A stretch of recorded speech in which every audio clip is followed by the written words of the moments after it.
And baby, I'm TFC till I die.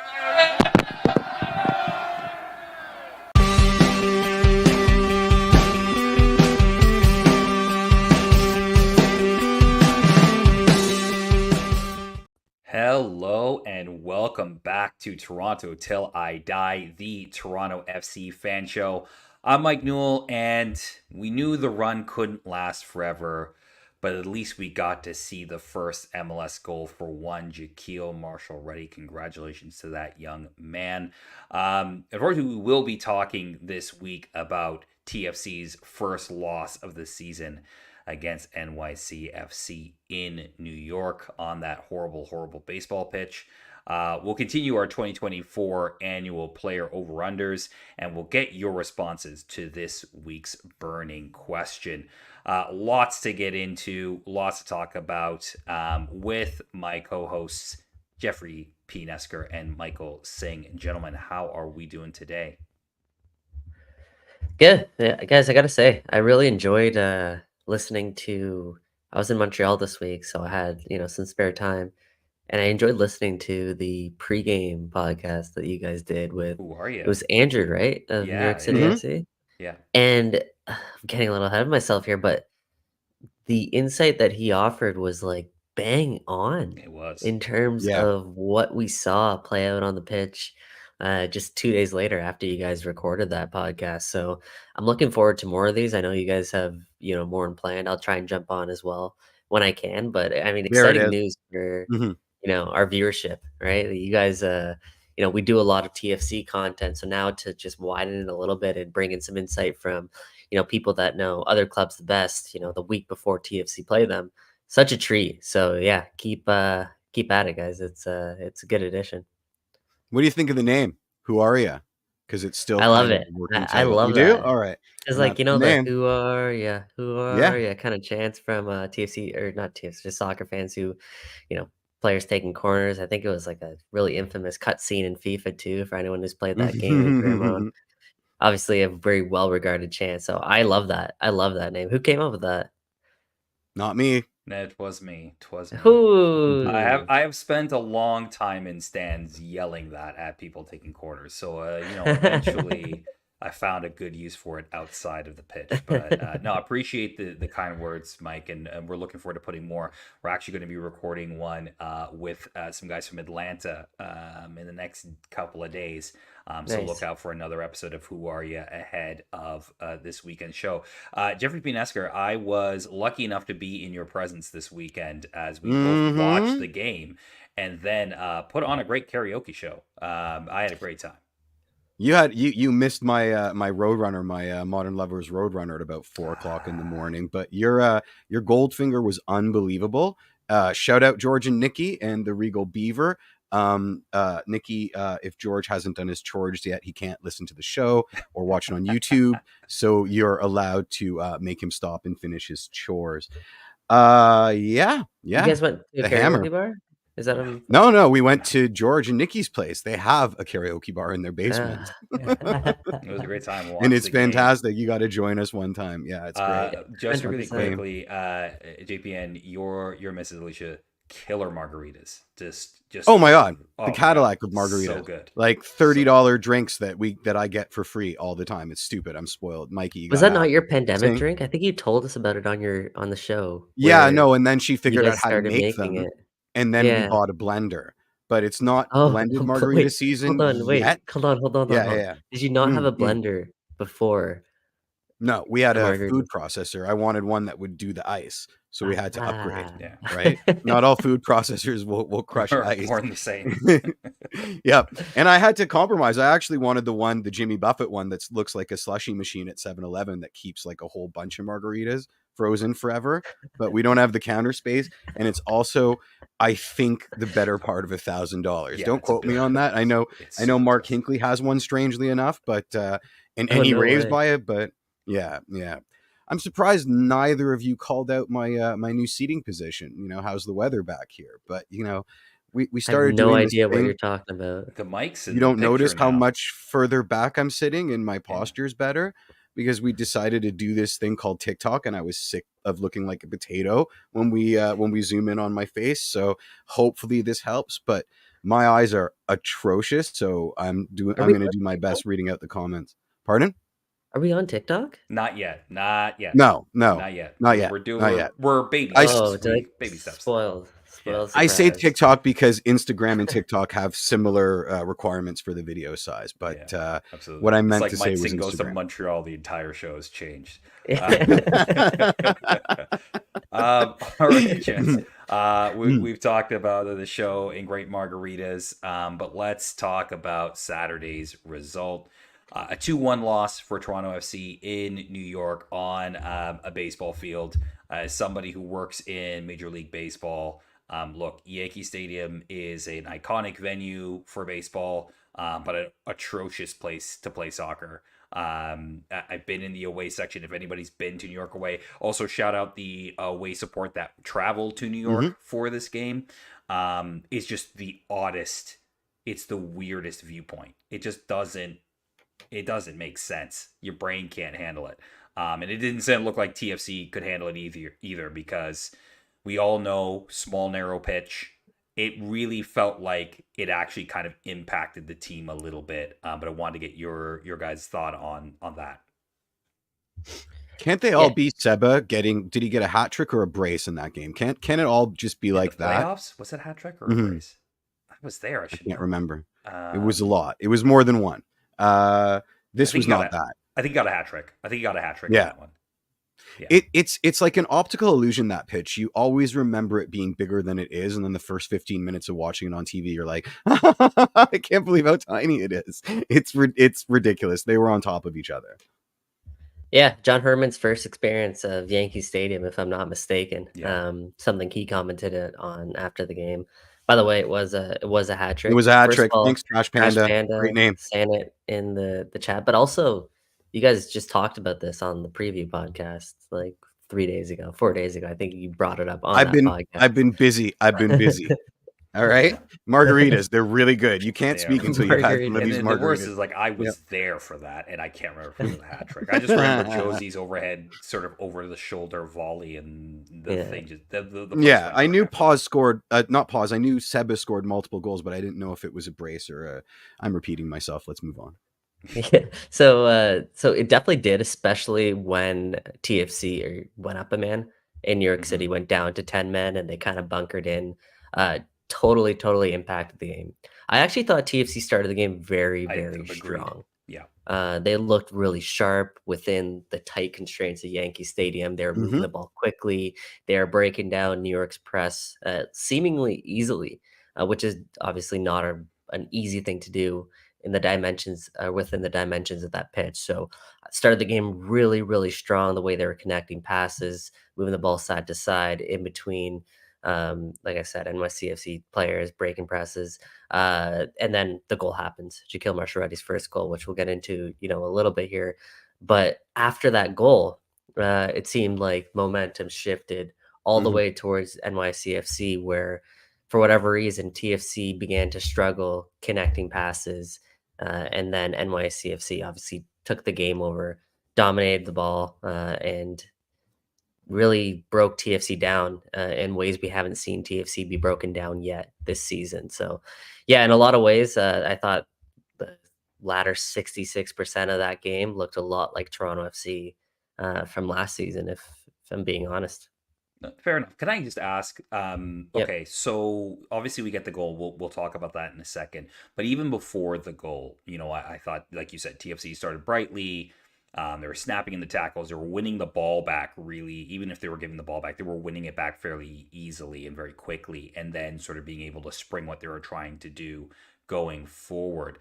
I wonder after the goal, and you guys gave me your opinions on this, and everybody in the chat to chime in, but do you think TFC kind of took their foot off the gas a little bit, trying to defend and sort of hold their lead? Because it felt like that intensity that you talked about at the start kind of dropped off after the first goal.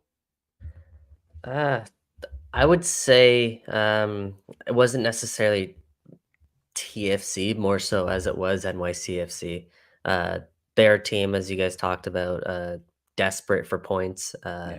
Had a lot of new faces getting more minutes for that club, and they listen, they needed a win, and they couldn't have gone behind in the fashion that they went behind. A simple ball, really over the top. They're kind of caught napping, and Mhm. I think even the MLS commentators had said it at the time, where the life was sucked out of Yankee Stadium. So then backs against the wall, NYCFC, credit to them, they come up with a pretty significant response in doing so, knowing that they needed to do that. And we talked about it last week. NYCFC is going to be a desperate team. TFC need to match that urgency.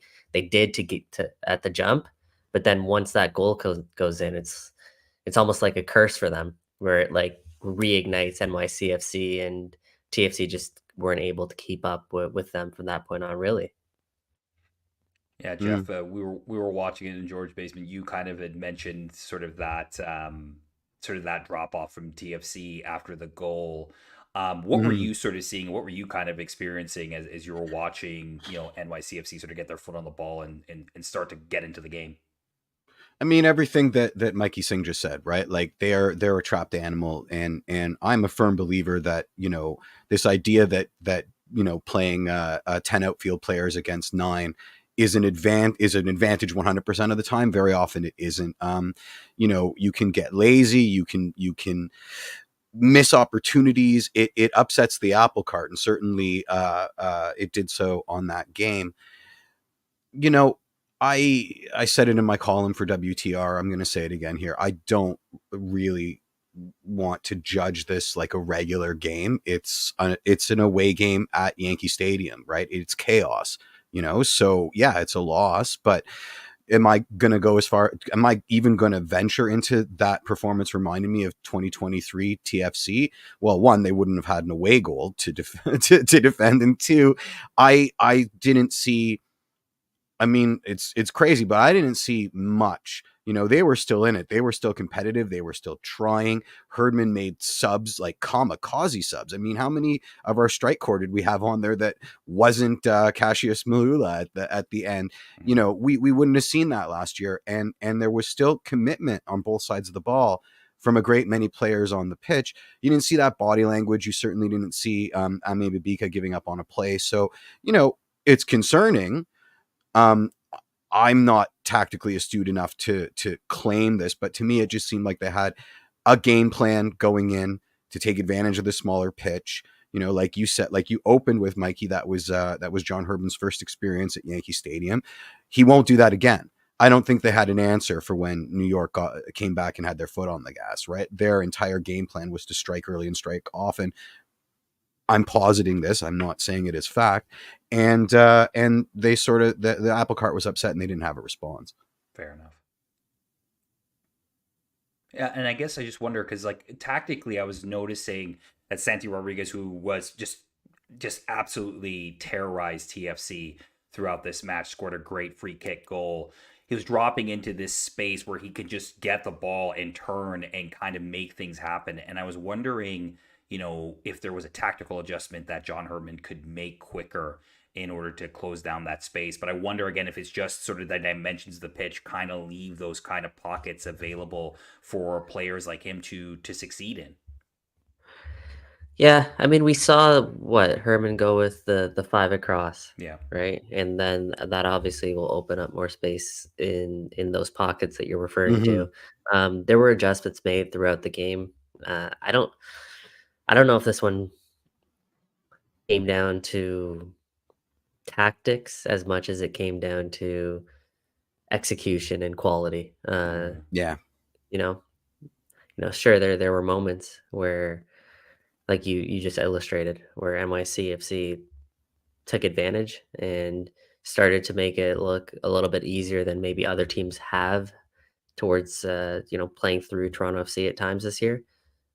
I thought Davy Flores was probably his quietest Yeah. game for Toronto FC so far this year. Which obviously he's played such a significant role in the middle of the park, but they managed to take him out of the game. And I think we kind of glossed over this, but it has to be said, like they're missing 5 starters, Toronto Yeah, I was FC. Yeah. about to bring that Yeah. up. Yeah. Right? Like this isn't, maybe it was expected. You're going against Mm. strong NYCFC team who, like I illustrated, desperate for points. Young players starting to get minutes. Who big transfers coming into the team at home at Yankee Stadium.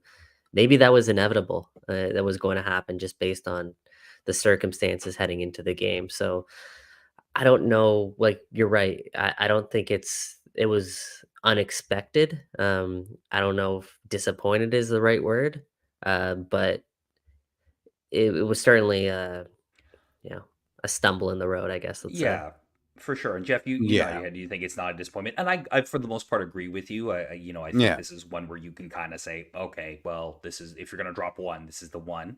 But I also thought this game could be winnable. I thought you had a team that was a little Oh bit on yeah. the ropes. No wins so far this season. A manager on, as we talked about on Who Are You last week, like on the ropes. Very much so in both in with the club, but also with the fan base as well.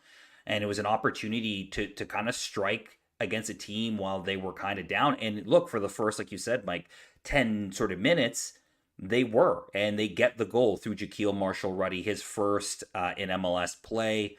Like you said, a simple over-the-top ball, but he does so well to make that run. And it's interesting because the ball gets played, and Prince Owosu kind of makes sort of, I don't know if it's in kind of holds his run a little bit to allow Jaquil through, but definitely it was a ball I don't think they were expecting TFC to play. And a run they were not expecting Jaquil Marshall-Ruddy to make. And then the composure for him to just sort of round the defender and the keeper and slot it in. Well done to Jaquil. Just your guys' thoughts on Jaquil's first goal. I don't remember the last time, first off, TFC scored a goal from a ball over the top. Someone's going to have to check that and let us know the last time TFC scored. Maybe Paging Martin Bailey, although I don't know if his stat reflects that deep on a goal like that. Yeah. Good composure show by Jaquil. I thought it was, a hefty first touch, but his stride took him into it. One thing I'll say about Jaquil is that how fast he's become. There was a stat during the broadcast that showed he was the fastest TFC player on the pitch when it came to sprint speed during the game. And when he first started, that wasn't anywhere close to his strongest trait. Like he was pretty average pace, but goes to show that he still is 19 years old and still developing. And I got a shout out friend of the show, Rachel Dory, who you messaged me right away as soon as that goal came in, and had to, remind us that she's been on the Jaquil Marshall-Ruddy bandwagon since he was 15 years old, having conversations with Greg Vanny about him. And I remember, those days very well. It feels like he's been around for quite some time here, which, he has. I think he even said in his game, the goal has been a long time coming for him. But again, just still 19 years old. So for him, it's a reward that was well earned, well deserved. I think it'll mean a lot for him in his career, and I hope that gives him the confidence now to push forward and make more of an impact on the game because he has the traits and the quality to do so. Like we need to start seeing some goal contributions out of a kid like Jaquil, and not just goals, assists. I just mean being a bit more aggressive when it comes to taking on defenders. Right? I wanna see him be a little bit more, Dynamic. willing. Yeah. Dynamic, willing to pick his spots to take someone on 1v1, to pick his spots to make those runs in behind. Quite often, and this is actually, like, the reverse trait of a young player, he sees the game so well, so he is, opting for the less risky play, right? The smart, maybe football play. But especially in MLS, and when you're a winger, um, you've got to find ways to make significant impacts in the final third. So instead of resetting play and going back to your center back, maybe it's an opportunity to connect in the middle and make a run down the line, or beat your defender down the line. A willingness to, like I just said, push forward and make a difference up top. That's that next step for him. So I hope this kind of edges him in that direction, because there's a ton of potential there for Jack. But thrilled for the guy. I know you could tell how much it meant to him to get that monkey off his back, I guess, let's call it. Yeah, absolutely. Yeah, Mike, you were yelling at the TV most, I think, whenever Jack received the ball with his back to goal and recycled the play. that was your kryptonite. Fun fact from the chat, guys: who was second to JMR in foot speed on TFC's roster? I know that came up, but I didn't see it cleanly, so I don't know. That's good. I That's very good for my purposes. I I think I know who it was, and No, let's go. Shane O'Neill. Yes, you are correct, sir. The Hey. Shane O'Neill experience Who knew? continues, and The Shane O'Neill I am experience. here for it. I'm Someone here for needs to make a T-shirt. Also, because I'm gonna forget later. What's with Herdman's Marcellus Wallace cosplay? Like, what's with the head wound going on? Do we have any idea what that is? Cool. Something was going around at TFC. Something, Yeah. and it apparently caught Yeah. the coach too. Just on Shane O'Neill quickly, uh, and Sigurd Rose said they both, I thought, had really rough games. This one, I think the second goal was a ball split that split Yeah. Kobe Franklin and Shane Mhm. O'Neill. Yeah. But even just them on the ball, look at a stat here. If Sigurd Rosted, his possession numbers are quite ugly. 19 of 33 accurate passes completed. That's just 58% of his passes, which is, it's tougher at Yankee Stadium. Well, that's what I was about to say. However, 58%, I think I just said, that's Yeah. pretty Mhm. that's pretty atrocious, without to Yeah. put it, pretty bluntly. Shane O'Neill, a little bit better there, but again, I don't think it was his most effective game. And you'd think that having a spine of the team be a little bit more solid would actually prove to be beneficial. It wasn't the case. Yeah. It was Remember a bit of that an that oh sorry. Remember Kevin Long getting scorched, absolutely scorched for pace on that one the second attack. half, yeah. Yeah, I mean we knew it. That was what was it, Birmingham? Came from Birmingham. That was what Birmingham City fans were saying about him, is that he suffers for pace, but oh my goodness, did we ever see that expressed in real time on that one opportunity. Yeah, and it's one that, again, I think you don't want to read it in too often, just because, again, it is a lot of that has to do with the confines of the pitch and the way that NYCFC can press you, and Mhm. even during a team that presses high on a regular pitch, you still have that extra second to maybe make that pass, an extra second to sort of set your feet to make the right decision, and you just don't have the same amount of time there, because Yeah. one ball over the top, or one player making a feels like a 2-yard run, and they're right on you. Yeah. So there is a little bit of that as well, but I do agree. Like, yes, I mean, you got to be tighter in possession in order to be successful at that pitch. A couple other players I do want to just talk about really quickly. One, Luka Gavrin, I think, again, sort of showered himself in, I don't want to say glory necessarily, but definitely to me would be have a shout for man of the match. In terms of just keeping TFC in this. It could have gotten a little bit uglier at times had he not made some really good saves during that game. But again, wanted to get your guys' thought on Luka Gavrin. I'll keep it short. Made some really big saves at some big times. If we want to be completely honest, I think Sean Johnson saves both of those goals. Mhm. Uh, the first one, Lucas stepped the wrong way The wrong way. on the Yeah, free we talked kick. about that. Yeah, took a step the wrong way, read it wrong, which is fine. First of all, great free kick. It's not an easy save to make at all. Mhm. Even if he Yeah. steps the right way, could it have went in possibly? Um, he's probably gonna want that one back. The second goal he Yeah. actually got his hands on, both of his hands on. Uh, Probably had a decent shot at making the save. It was a tough save, and credit to him for getting his hands on it. Uh, Probably could have got it, but overall, it's what you can ask for. I mean, look, a backup goalkeeper who is, not that experienced in Major League Soccer, a young goalkeeper. There are moments during that game, especially in that first half, where I thought, man, this guy's Europe bound. Like he is at that age, looking the way that he's looking. He definitely put in a solid shift, and I think this performance overall continued to raise his stock and value despite conceding those 2 goals. Absolutely. Yeah, and I mean, I think Totally in the agree. end, yeah, and I think at the end of the day, like, you now know you at least have a solid number 2, right? Who can come Yeah. in and play meaningful minutes, even though he's only got 6 MLS appearances, or 6 MLS appearances in his career. That's a pretty good one. Okay, two players we want to talk about, and they're kind of in combo. So the first, I'll go positive, and it's Tyrese Spicer makes his debut for Toronto FC after Keaton Parks takes a very stupid red card, which was a red. It's a red. Oh, I yeah. know Yeah. what he was complaining Oh, about. yeah. It was a red every day.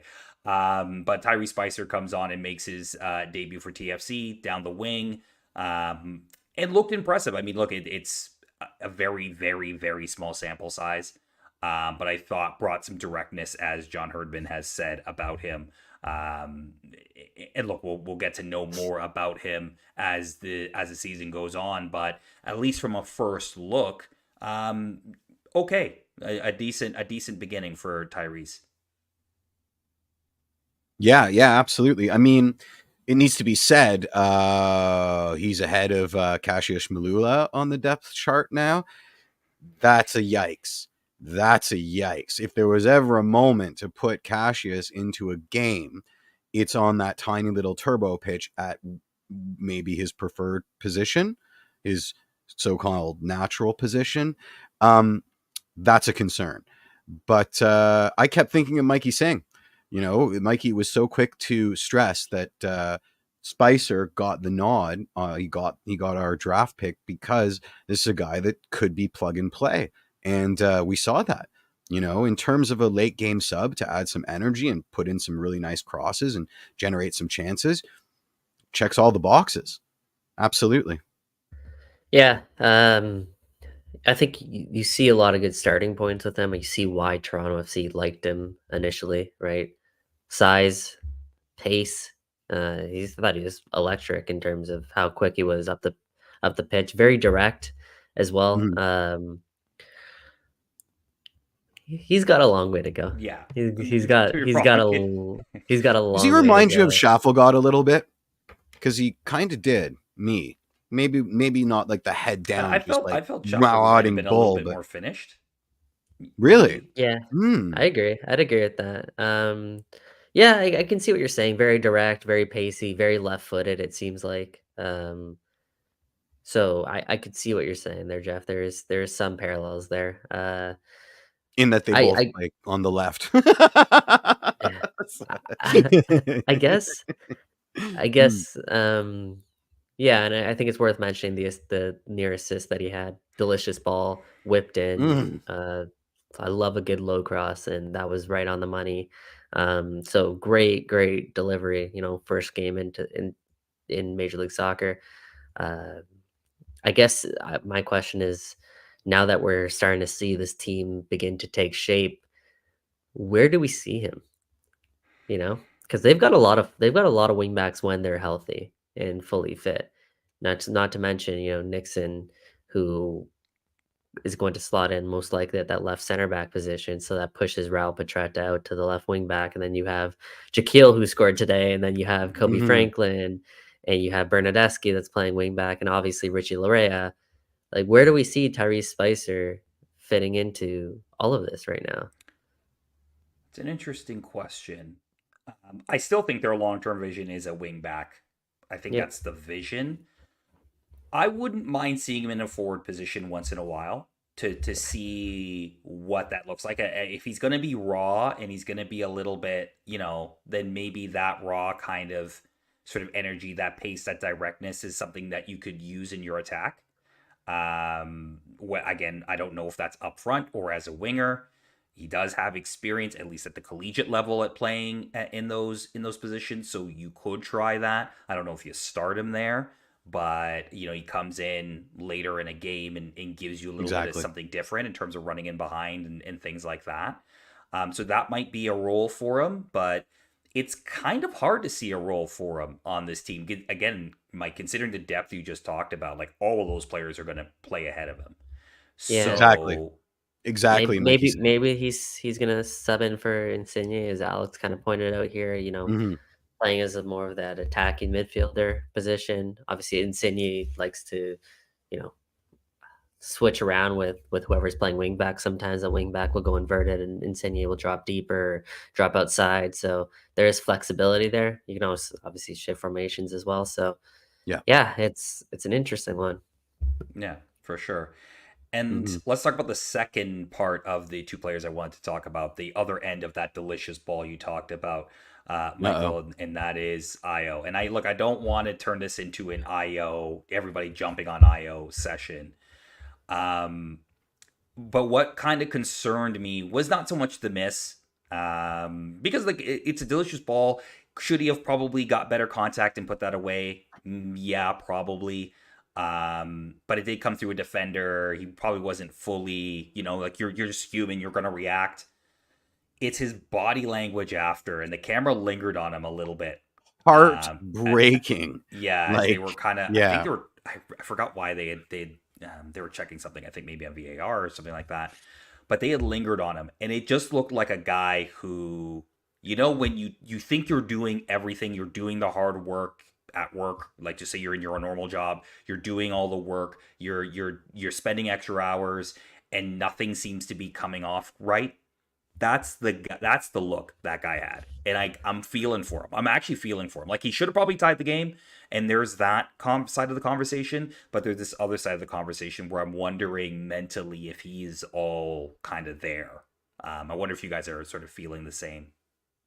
I think that's the biggest challenge for Io. It's the mental side of it, right? He knows, he's well aware of more than probably anyone else of just how much he's been struggling, and he talks about it. He's very open about talking about it, which is part of the reason why I respect Io so much and love talking to Io, and why I think everybody who has had conversation with Io in the past would automatically be rooting for a guy like Io to kind of turn it around. So, the positive side, he was there. He was in the right spot. Like you said, Mike, it was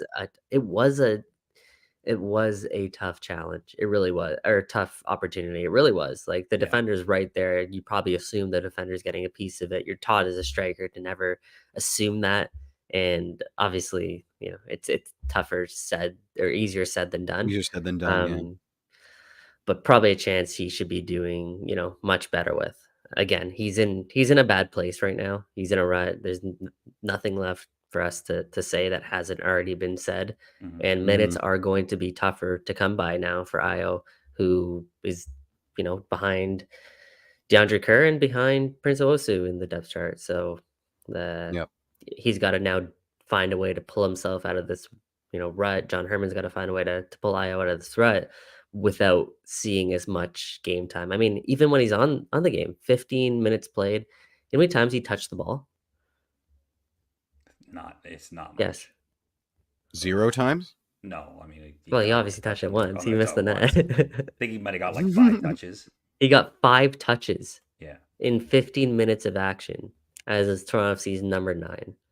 Again, to be fair, like the number 9 of Toronto FC doesn't typically touch the ball a lot, but 5 touches, you're not involved nearly enough. Nearly enough. So you said it yourself to get back, and go ahead. Well, you said it yourself. You said, as a striker, you're taught to do this, and Io did the opposite, right? Like the man's in hell, where he's like trying to figure out a way out of the rut by forgetting, the basics, right? Like this is like advanced level hellscape. You know what I mean? The only thing that solves it is more reps to get goals and then get his confidence up, which is the exact catch-22 that he's not going to get because he's not producing. So it just becomes this snowball of tears. This is all over the internet. There's a Reddit thread on the TFC Reddit. They're talking about it on the forums for the individual supporters groups, and they all go the same. They're like, listen, we don't want to gang up on this guy. And then there's always the people that are like, look, a professional footballer has to be open to a certain amount of criticism, and so it's a dialogue that's going around all of TFC land. He's not, I don't think he's going to get the minutes he needs to turn this around for obvious reasons, because we're playing a competitive season, right? So at a certain point, when do you just call time? You know what I mean? Because this is a professional club, and we do have targets that we're trying to hit. And I'm just, I'm trying not to be brutal about it, but when do you call time? If we can all tell you right now, the chances of him getting enough reps to undo whatever is going on is probably not happening. Mhm. You know what the Leafs? So I'm gonna use a Leaf example here. Please. Different scenario, but the goalie Ilya Samsonov, right? Mhm. So he was fantastic for the team last year. Came into this year, was the clear cut number one starter, and had just the most awful first couple of months in goal, and to the Mhm. point where he lost his starting position to a young up and coming goaltender. Yeah, didn't they put him on waivers at one point? So at one point they put him Yeah. on waivers, and then after that they put him on a conditioning stint to the Toronto Marlies, so their second team. Now he didn't actually. I don't think he actually played a game for the Marlies, but he just went down there to get away from the first team environment Yeah. and The spotlight. reset and work with the mental coach and work with the goaltender coach while the team went on a trip. I wonder if that's maybe the play for Iowa Canola. We're just let's move away Send him from to the game minors. action for a second. 100%. I don't know if it's like necessarily just sending him to the minors is kind of what I'm getting at. It's just like take him away from game in a game environment, have him work with a coach individually, and just get back to being, a player that we've seen them be in the past. You know what I mean? Grays literally said, "Send him to the Marlies." Yeah. Just cross the But I street. suppose, I suppose we were Cross asking for street that. from Thanks, BMO Gray. wouldn't be Yeah. far. Mhm. I hear you, Mike. I don't know, man. I don't know because like DeAndre's back. He got back into this game. Now he's only got, as John Herman said, he only got 20 minutes in his legs. They got the 20 minutes out of him. They didn't get the goal, but you presumably once DeAndre gets fit, they're probably going to give him the number 9, or at least a starting role and see what he does with it. Maybe that's that time where you do something with IO conditioning stint, work with a mental coach. Maybe you do send him to TFC2 for a couple of games. I don't know if sending him down is good for the mental necessarily, but I mean, they're gonna have to do something because he's the end of he's not going away. His contract's done at the end of the year, so you kind of have to figure out what he is and does he have value in the league. And it's hard to have value in the league when you're not playing well and you're on the end of your deal. Right, like there's Yeah. not really a lot of. We're paying his wages That's- anyway, so just send him out to get some minutes. I think they tried. I think they honestly tried to do that In the CPL. No, CP. I don't know if he go to CPL. Like maybe, but I don't know. Well, then that's on him. That's a him problem. Yeah, maybe, right? but I mean, well, I mean, I don't know. Like I don't know that helps. again, so like the reason why I brought up the Leafs example was because Samsonov, when he was sent down, he was on record saying it was all mental. Like he was not in the good headspace, which is how we started this conversation about Yeah. Iowa Canola. So you're right. Our options, our TFC's options are incredibly limited, right? You can't loan him out. You can't transfer him. You don't want to cut bait right now. I don't even know if there's an option to cut bait right now. So let's just say they have Iowa Canola for the remainder of the season. It almost makes more sense to just like hit that full Gardening leave? reset button with him and just put him, get him away from the day-to-day environment and put him in a way that he can kind of rehab himself up to that point where he can get back to being mentally strong. And again, we're speculating here, but it does feel like a lot of this is coming down to the mental. Fair enough. Somebody wrote, sending him to CPL won't look good on him. Loan him to Scandinavia, perhaps. Listen, he's a striker. If he goes to the CPL and starts terrorizing that place, you don't think he's going to have a huge smile on his face and think that he can do it in MLS? It's about getting him to a place where he can dominate. So I say send him to like rec league if that's what it takes. Tell him to put MLS patches on everybody's Sunday league kits and tell him that it's an MLS side and let everybody, you know what I mean? Like we're just trying to get his confidence up. So loaning him, like optics don't matter. Send him to a place where he's going to dominate, or at least that's the impression. Why would you send him to go live on his own in Scandinavia? That's adding insult to injury. He's already a basket case, right? Like, it's just. I don't know if the CPL route. I don't know if the CPL route is the way for IO. One, you're gonna have to find some team. You're gonna have to eat all the salary, which is, I mean, they're gonna have to. Well, that's a given. We're eating his salary. Yeah. No, he's a free transfer to a CPL team as a Christmas card from TFC. I just think Okay, John but believes in him too much to let. But also, let like, go. how is going to CPL going to improve your confidence when you were a guy that was Europe bound 3 Just a years couple ago? Because you're not Right? anymore. And I That's a think part of that massive hit to your mental. confidence. Listen, if he starts dominating at that level and doing striker things, I think it's a really easy stretch to listen, he's not like MLS is over right now. Like San Jose didn't work, TFC isn't working. If you're going to loan him somewhere, I think you want to send him to a place where he has the most chance to just eat that league alive, right? Maybe I'm wrong. That's my personal opinion. And to me, that's right in your back door. But obviously, like, we're not getting anything back. We've paid his wages.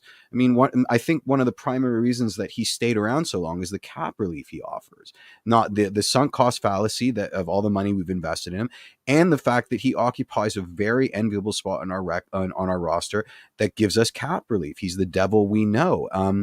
But like Josie for the last 2 years of his contract, it's been a cyclical conversation. He's not producing on the field, right? Like. So you send him to a place where he can maybe produce. And to me, that's, if it's between Scandinavian, the 5th tier Scandi League and CPL, it's CPL 100% of the time. Yeah, I just don't think he's going anywhere. His contract situation just doesn't really, it's not a favorable one to have him go on loan, or, the realistic option is you either waive him like you kind of did Adama Diamande and eat the money, or you use the buyout. But we are eating. Sorry, I'm operating from the precedent that we've eaten his salary this year. But I just I mean, maybe a team takes a flyer on him for another 5 months, maybe. I think we just have to be. I think we just have to be realistic, and he's here for the remainder of the year. Agreed. Because nobody wants to, take that route. Maybe he doesn't even want to, go that route, right? Let's just assume that he's at least for now, he's here for the remainder of the year. How's the best way to get the best out of him the rest of the season is kind of the question we have to kind of look at this through. Absolutely. Yeah, for sure. And I don't have the answer. And hopefully John. I don't think anyone has the answer. Oh, I do. CPL freebies. Let's go. Yeah. IO draw. I joined the Atletico Ottawa train, apparently. Okay, gents, let's wrap up our review of this. Just your TTID man of the match day. I am going Luka Gavrin. Thought a couple of saves were big, kept them in the game for long stretches of the time. So Luka Gavrin is my TTID man of the match day. Mr. Singh, who you got? Yeah, that's probably the correct answer. Aside from Luka Gavrin, I'm gonna go. I'll go Alonso. I thought Alonso was. The ball was great. He played over to JMR for the goal. Great ball. I thought Alonso was probably his strongest game of the season. More than him on the ball, he was also really involved at winning the ball back. One of the things we've been asking for Alonso was to build that little bit of an edginess to him, that ruggedness to him. Playing next to Davy Flores certainly helps, and I thought we saw a little bit of that come out in this game. So he wasn't afraid to get stuck in a pretty. I also enjoyed Kosi's minutes when he came in because he had the same thing. Oh yeah, he was biting into stuff. Again, varying degrees of success, like we talked about in New England. But I like an aggressive Kosi. I'm fine with an aggressive Kosi. Yeah. Actually, Jeff, share your man of the match first, and then I'd love to talk about it. It's got to be Luka, because what we're celebrating about Alonso, there were a lot of people that were equal or reasonable hand-drawn facsimiles in getting stuck in. How can you not get stuck in on a pitch that small? I mean, so it's Luka for me. Yeah, exactly. I think that's probably the right answer. And shout out to Turds in the Side. Shout out JMR. First goal for the club. Yeah, we talked about it earlier. Again, one of his better performances for TFC as well. Okay, I just want to talk quickly about TFC after the red card. It was, for me, it was some of the most frustrating minutes to watch for this team because they had what I thought was just the most brutal shape. And I can't tell you the amount of touches they took in the box after that red card. You could probably count it on one hand. the amount of times they touched the ball in New York City FC's box. And it wasn't a late red card either. Like we're talking a red card that was what, the like 60 something minute? Yeah, it was I believe. 68th minute. Yeah. And how many chances did they create? They created that one IO chance. That's it. It was 3 at the back, and then they shifted around, and then it was like a horseshoe in the back Because 5. they played a false 9 with Yeah. Kosi, and then he was kind of going up sometimes and dropping deep. But the thing is with that too, like it was either you're playing in the back and like a horseshoe, passing it around the back, or you had every guy that was on the shoulder of a defender occupying a center back, which, TFC were trying to create some more space, some overloads by doing so. But there was just a massive gap in the middle of the park. So your only play was to either get it out wide and hope for an overload and whip a ball in, or hit a long ball into the box and hopefully you get a lucky Hail Mary, bounce. yeah. And win something. But there was nothing in between that, right? There was no player that was dropping into that number 10 area and breaking a line of NYCFC and having them close in and then spraying it back out. And also when you're shifting the ball side to side, the way to break down a low block, I know it's tougher at Yankee Stadium, but the way to bring out a low block is you got to move it with pace. Yeah, and Mhm. You have to move it quickly. And like TFC were so slow at moving the ball. So ponderous. It was good. They were trying to get power play Lorenzo. unit needs some work. Yeah. Yeah, it was good they were trying to get Lorenzo on the ball, but he was getting on the ball at left back. Or like, what are you going to do with the ball at that point besides one of those Hail Mary passes? So I thought, man, those minutes were some of the. So what it was last yeah. year. It was last year. They couldn't create anything. Yeah, that's true. That's true. I guess you're not a fan then of the Kosi sub because it was a little bit of a weird one to take Prince out for Kosi. No, I hated it. Yeah. I hated it. Agreed. No, that's fair because I thought the false 9 thing. I'm like, oh, we're going false 9. Oh, we're going Kosi But I think false 9. I think the Kosi sub was before the red card, if I'm not mistaken. Maybe I do slightly. But I don't know. I can take a quick look. It's just because Singh's so convincing. He could tell me. Yeah, I'll take I was on fire and I would agree with him. Yeah. It was 10 minutes before the red card. It was. So, there you go. I knew I was right. Yeah. So from that perspective, like, yeah, I get it. I mean, at that point, you're trying to maybe you're trying to hold a draw, right? Really, you're packing in Kosi to try to get the result. This was it. G Money Talks. It was 2020 2023 TFC, but with effort. That's exactly 100% what it was. Yeah. Well, remember, we stuck up most of the same roster for 2023, so it kind of makes sense. All right, gents. We're gonna do it. You guys seem to really love this segment now as we're getting and we're rounding it into shape. It's our weekly Heard is the Word. Let's try. Let me flex. All right, let's go. Can I see that paper for a sec? Huh, that's odd. What are you talking about? Oh, have you not heard? Heard what? heard the word. heard the word. Don't you know about the herd? Surfing! Anything can happen in football these days. All right, let's roll it.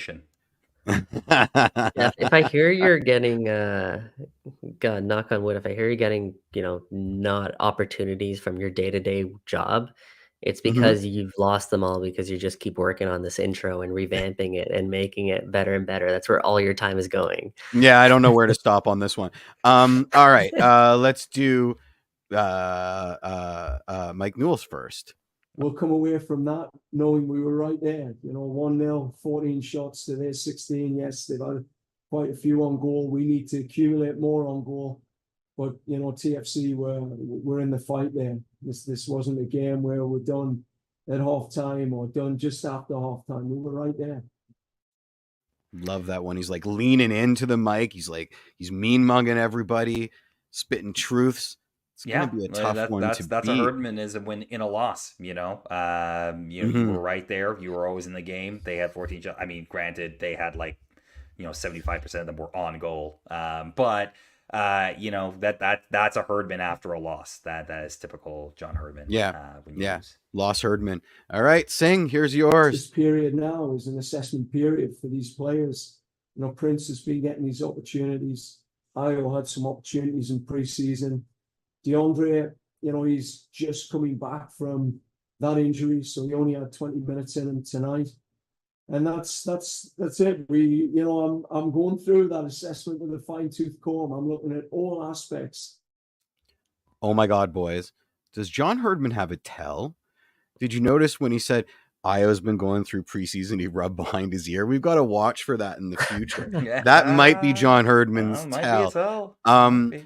Great quote. As always, because I'm punctual to a fault, I chose my quote from the match day -1 press conference. Oh, excited.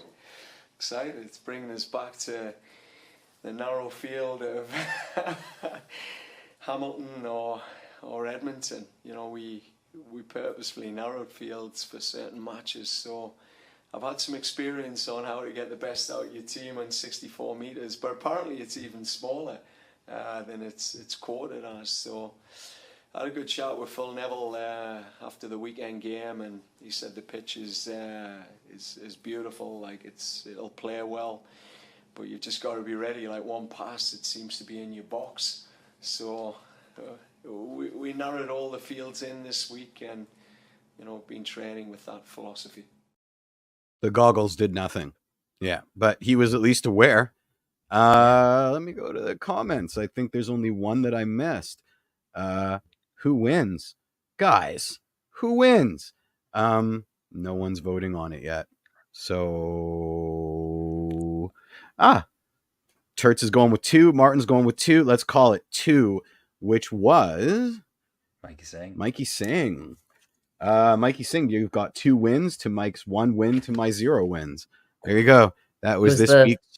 It was the fine-tooth comb reference. I almost went with that one because I thought fine-tooth comb, that is a good Hermanism. That's the difference between a winner and a very solid player. I'll be back next week. I'll be back next week. Don't know. Back-to-back Hurt is the word champion? Yeah. Come on. I'm going to have to. You're a Leo Messi quad away from being bottom of the league. Don't worry about it. All right. Are we going straight to over-unders? Because I did something. I did something for that too. Ready? Ooh. Here we go. The TTID over-unders. There you go. Love it. That was 2 minutes of my work, and I stole the Michael Singh injury report for it. So that'll maybe be the only time you'll ever see that. But let's go over-unders. I loved it. All right, Mike. All right, so we started talking about Jaquil Masharetti on this show. Good start to the season, nabbed his first goal. So I actually said his over-under for goals plus assists this year. So goal contributions at over-under 5.5. So will he have at least 6 goals plus assists this season? So just for reference, last season, he had 1 assist in just shy of 1,200 minutes on the pitch. So like I talked about, it hasn't come from him from a goals or assist perspective yet. Is this the year that it does? Will he have at least 6 combined goals plus assists? Mike Newell, let's start with you. I'll go over. It's a good one, sure. eh? Yeah, it's a good one. I'll go over. I'm going to go on the agreement. JMR Express this year. I do think that he'll get more minutes this year if he can stay healthy again. Knock on wood, that's the big thing. But I will go over. I do think he's going to be able. I think it'll be more assists than goals. But give me an over on that. Okay. Mike making it very difficult to clip us because we keep switching to the smaller versions of ourselves. But don't worry, I've got that set in my template. I'm gonna go under. Sorry, JMR, I'm gonna go under. I wanna try and be realistic on this one. Yeah, 6 is a lot, right? He's Lewis got 1 already. Who's scoring on these assists, which is a very fair point. Olivier Giroud. Yeah, he's got 1 goal already. Olivier Giroud for TFC. What have I been sleeping? Yeah. My goodness. That's a lot. I'm gonna go over. I think this is the year we start to see some progress there. So I think he'll probably get around 6. Let's go. Let's All go. Right. Next up, Sean Johnson.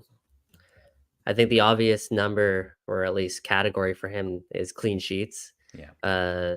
So last year he had 6 clean sheets in 20 starts.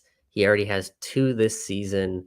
I'm setting his over-under for clean sheets this year at 9.5. So will he have at least 10 Ooh. clean sheets this year think for so. Toronto? Has FC? anybody done that in MLS history? Oh yeah, he had Oh, yeah. Sean Johnson had 14 the year 14 before he clean came to sheets. TFC. Yeah, that's the most he's had in a season is 14. Ooh, 14's hot. Well, 14's a hot stat. Yeah, My I goodness. think that year or two they were close to top of the league, right? So They would with have to NYCFC, be, I yeah. believe. He's also like one of the leaders, if not the outright leader, definitely like top 5 in terms of clean sheets in MLS history. Yes. Cool. He's been in the league forever, so that makes sense. So he's got 10 twice in his career. But he's already at 2 to start out this season. So saying getting over 9 clean will he sheets. have at least Mhm. 10 10. sheets this year? 8 more Jeff, what clean do you think? sheets. You want me to go J- first? I'm gonna say yeah. under. That's a serious number. I don't buy it. Sorry, Sean. Use it as locker room material. Mike, what do you think? I think he gets 10. I think he's like right on 10. Ooh. Because I think I'm defensively going- we're better this year. I think we're better defensively. I just, I'm gonna go under. Because Yeah, that's fair. I mean it's a lot, right? It is a lot. What Is he what going- did Mike is- Newell actually answer? Over or I under? did go, well, technically, I guess Over. I'd take the over because I There's said only 10. there's only 2 answers, buddy. Yeah, So I said so it's over. It's over. I All said right, it's going to be cool. exactly 10. Yeah. Gotcha. He's supposed to be close to returning from injury, by the way. So I don't think he'll miss that much more time. He also, it seems, has been bumped out of the national team Yes. running a little bit here. Still there Mm. could be, some spots where he does get called up, but seems to be some other players or some other keepers who have bumped him out. So he'll probably still play a decent amount of games for TFC this year. Again, those 6 clean sheets for a worse TFC team last year was just in 20 appearances because he was injured with his hand, and he also missed a ton of time on international duty last year. So can he now make that, if we play a full season, he's on pace to eclipse 10 by a lot last year. So with perceivably a Improved better team, defense. yeah, could he do it? I mean, odds are looking good for him right now. Okay. We kind of touched on him, but Cassius Mayula. Cash money. Where in the world is cash money? All right. I ask so that he of has- myself every day. Where in the world is cash money? Mm-hmm. So he's yet to start a game for Toronto FC this year. Yet to start a game for Toronto FC last year. He came off the bench in his 3 brief appearances. Total of 68 minutes in his MLS career. I'm setting the over-under at, I've changed my mind, I'm going to go even lower. Wow. Over under 4.5 starts this year. You went a bit lower. For You started Cassius- off a little higher than that. for Cassius Mayula. Over under 4 starts this year. For cash money. Under. Go under. Yeah, I'm sorry. gonna go under. I'm happy I brought it down. Oh my gosh. Yeah, I'm going under. I think he'll play. I think once there's fixture congestion, he'll play. I just don't know if he's gonna start because I just Yeah, don't know it's the if start thing. John Herdman is rating him as a starter at the moment. All comps. Yeah, all comps. I think he might play like you mentioned, he may play Tyrese Spicer ahead of him in that sort of forwardish role if he's rotating Insigne out of the team and things like that. So I'm gonna go under. Just no evidence they're gonna start him. I really want to be wrong about this, by the way. I Let do me too. put that into the record. Jeff, you agree? Yeah, I'm under. Cool. I'm gonna go over. I think that they are taking it slow with cash money. I think that they are helping him acclimate to MLS a little bit more. I think he's one of those players that I feel like if you can get a taste of action and you can perform well in your first 2 games, then maybe he can carry that momentum over and start to see a bit more minutes for this TFC team. And right now they don't have an influx of those attacking midfielder profiles, right? We saw Matty Longstaff sub in for Jonathan Osorio there. Again, not really a like-for-like substitution there. Cash money might offer something a little bit more at that position. So injuries happen, international call-ups happen, Leagues Cup is also here, Can Champ is also here. I say there's a way that he gets 5 starts for Toronto FC this year.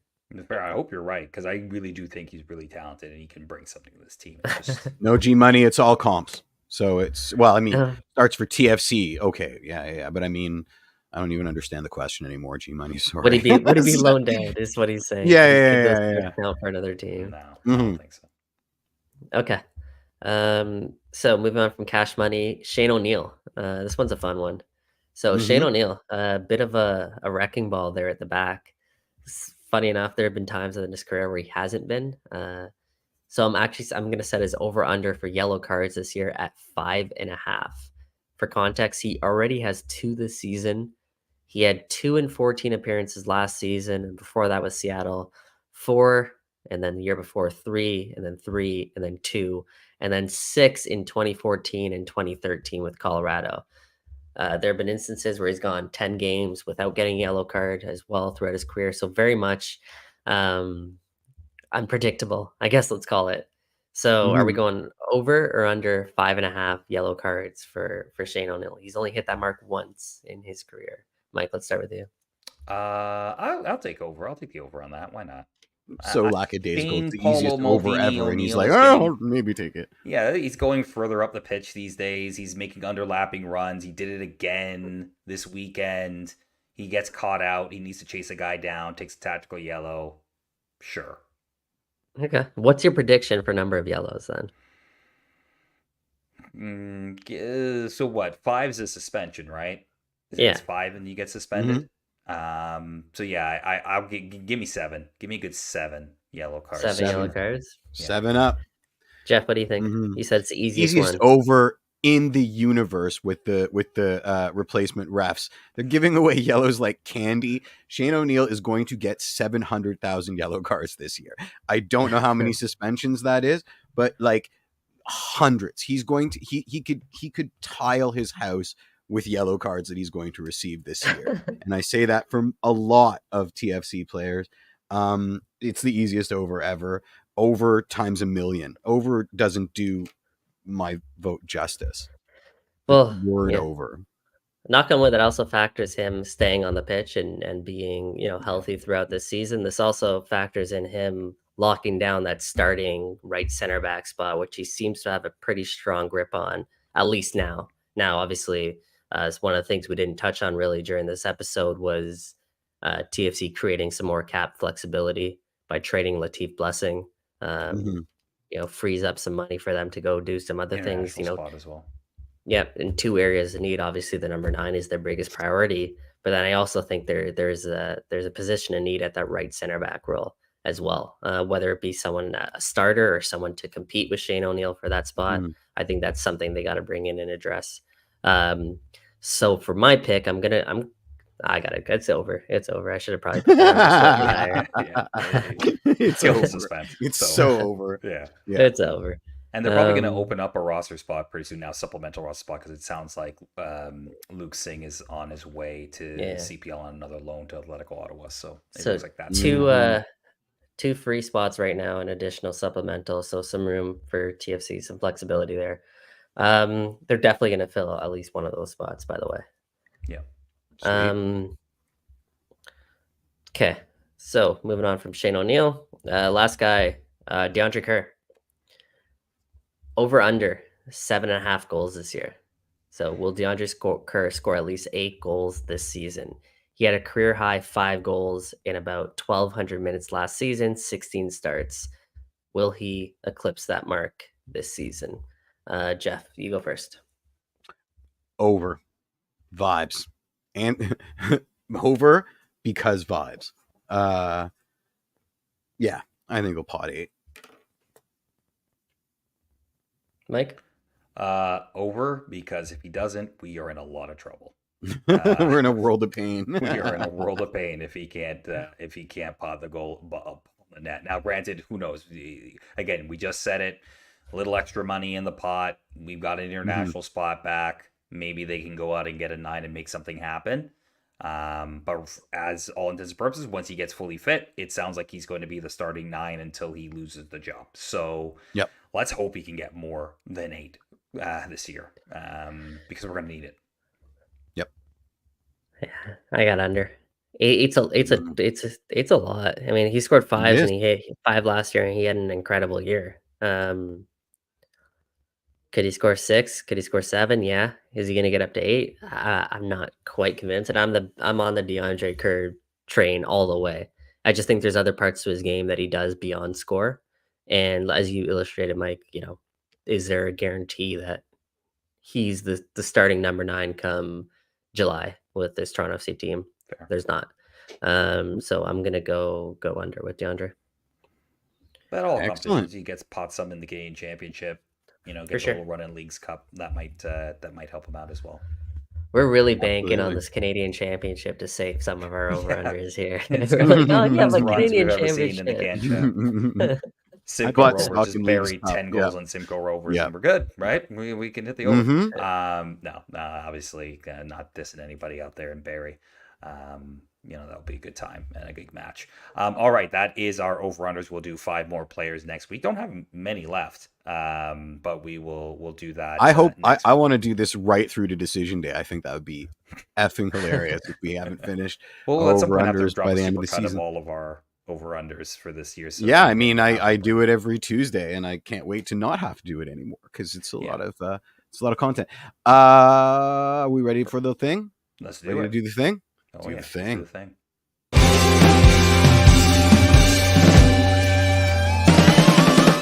It is the TTID burning question this week. We just asked you a very simple one. How you feeling after the first loss of the season? Are the vibes still good? Are they down? How you doing?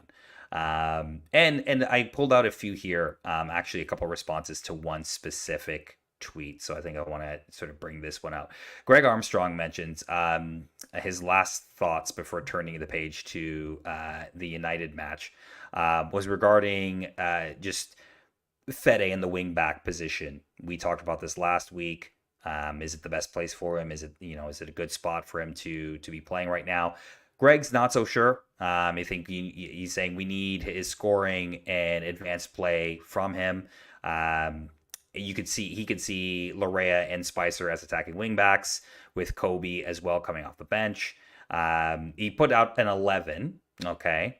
And it's in the 3-4-2-1 formation. Okay, wanted to get your thoughts on this. So in an ideal situation where everybody's healthy and you can run out your ideal 11, he's got obviously Johnson in goal, Gomes, Long, and Raul Petretta, and he's got Rule actually on the right of that 3.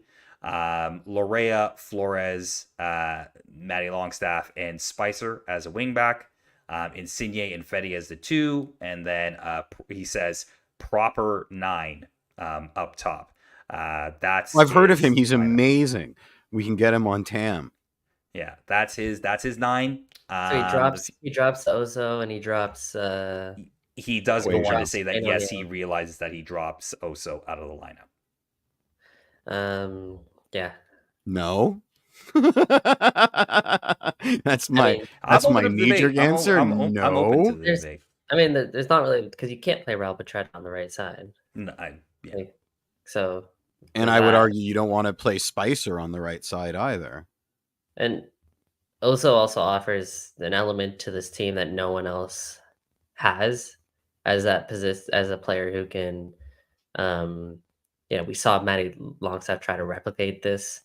A player who can drift out wide if he needs to, a player that can operate inside if he needs to, a player that can make TFC tougher to play against through the middle of the park, a player comfortable in possession. He's very much a Swiss Army knife for TFC in that middle of the park.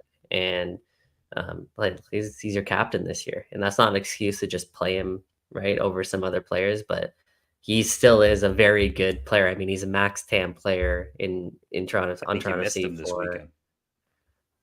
Yeah, in a big time. But he's a max TAM Toronto player, the 3rd highest paid player on the roster. They're not dropping him from the 11. I don't know. Fair enough. A couple of responses to this. Actually, G Money Talks just said, maybe you can Berna can act as a 9 when Oso returns, and you can have him play up that way. That's an option. And then you could say O'Neal starts ahead of Petretta. Though I think the idea is, as you said, Mike, is have Petrarca play as the wing back, and not necessarily as part of the three. And then Mr. Nesker, you chimed in saying, I think Spicer showed he's ready for late game sub opportunities, inject some energy, but he's not a starter yet. This guy's an idiot. I don't know what the hell his takes are all about. So yeah, that was that. And then Raymond Hope just wrapping it up, just saying that pitch, that stadium, that abomination, that said we can't win all of them. We need a striker. I only clipped that one simply because the majority of you said we need a striker. At some point in your answer, you pointed out the number 9 position. Well done. John Herman even said it. Yeah. He actually said it after the game. He essentially, John Herman said it. He said it, guys. I'm paraphrasing, but Herman said that the only thing they're missing out of their number 9 position right now is quality, which is like a testament to like they're working their tails off. They're trying to do the right things, but there is a drop off in quality when it comes to what they need from that number 9 position. So, in the most polite way, he essentially said, "Hey, Jason Hernandez, go get me a number 9 who we can absolutely tear the league up with." I think they're looking for a number 9. I think they're very much looking for a number 9. Here's a question for you guys. We'll wrap it up after this. This is sort of the last point of the show. There were some rumors prior to his move to Mallorca that Kyle Larin might have been a name that TFC might have thought about. Now, I don't know what I can't remember what his contract situation is, if his contract's up this year or what the deal is. But I wonder, one, you got to think about it, given the way he left MLS.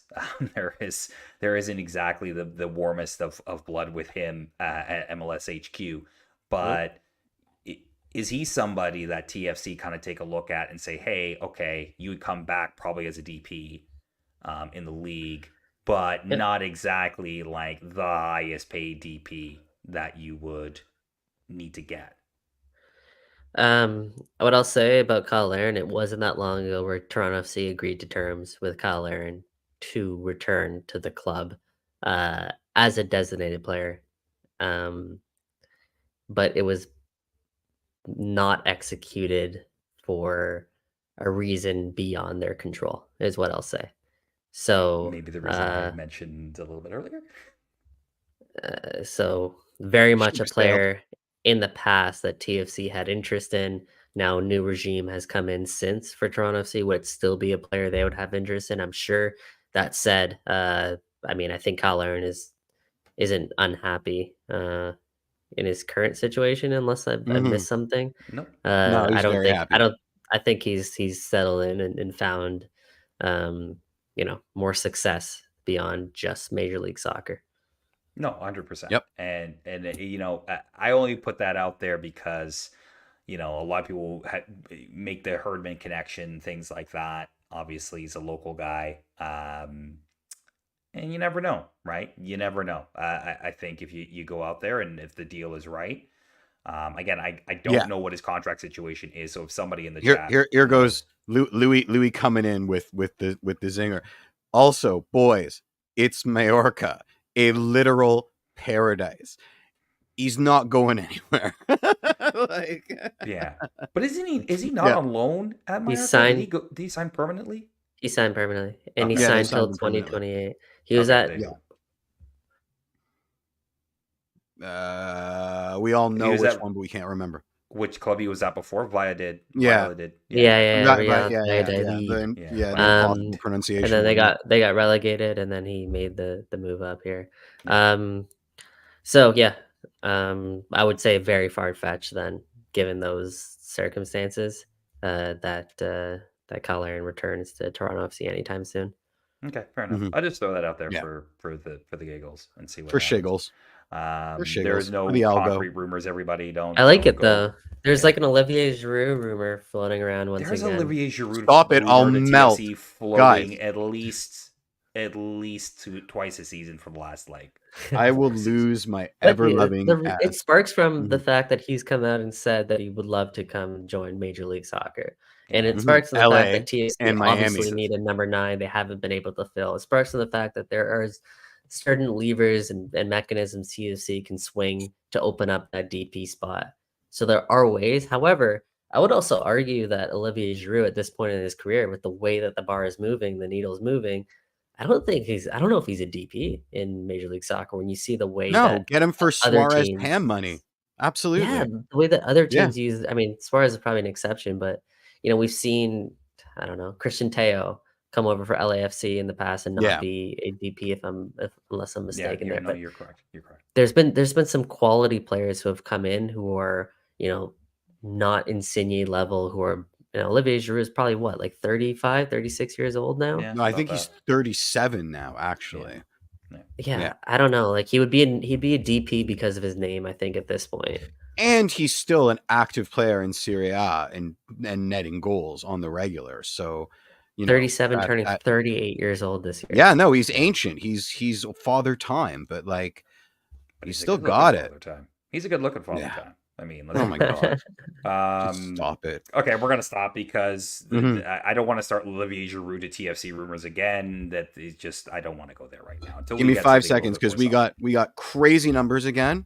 I want to see a bunch of likes on the YouTube. I want to see a couple more comments on the Apple podcast. Come on, give me something to read. It's lonely here. And yeah, that was it. That was my plugs. I want to see some What Jeff YouTube likes said. and some subs. Yeah. well, Yeah, I hit was that about- subscribe button. Help Yeah, I was us about to say. grow.